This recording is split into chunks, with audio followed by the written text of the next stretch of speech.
पुण्यातील स्वारगेट बसस्थानकामध्ये शिवशाही बसमध्ये तरुणीवर अत्याचार प्रकरणाची मुख्यमंत्री फडणवीसांकडून दखल, तपास गंभीरतेने करा.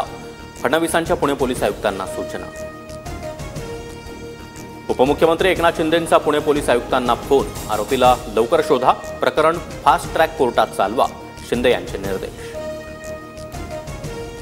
पुणे अत्याचार प्रकरणामधील आरोपीला फाशी झाली पाहिजे, आरोपीला तात्काळ अटक करा. अजित पवारांच्या पुणे पोलिसांना सूचना. अजित पवारांनी पोलिसांकडून कारवाईचा अहवाल देखील मागवला.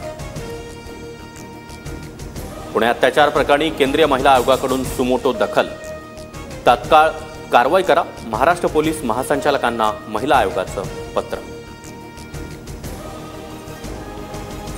पुण्यातील स्वारगेट एसटी स्थानकामधील बलात्कार प्रकरणामधील पीडितेवर 2 वेळा लैंगिक अत्याचार, ससून रुग्णालयानं पोलिसांना पाठवलेल्या वैद्यकीय अहवालातून स्पष्ट. स्वारगेटमधील डेपो मॅनेजर कंट्रोलरवर कारवाई, बस आगारामधील 23 सुरक्षा रक्षक निलंबित. पुणे अत्याचार प्रकरणानंतर परिवहन मंत्री प्रताप सरनाईक यांची माहिती.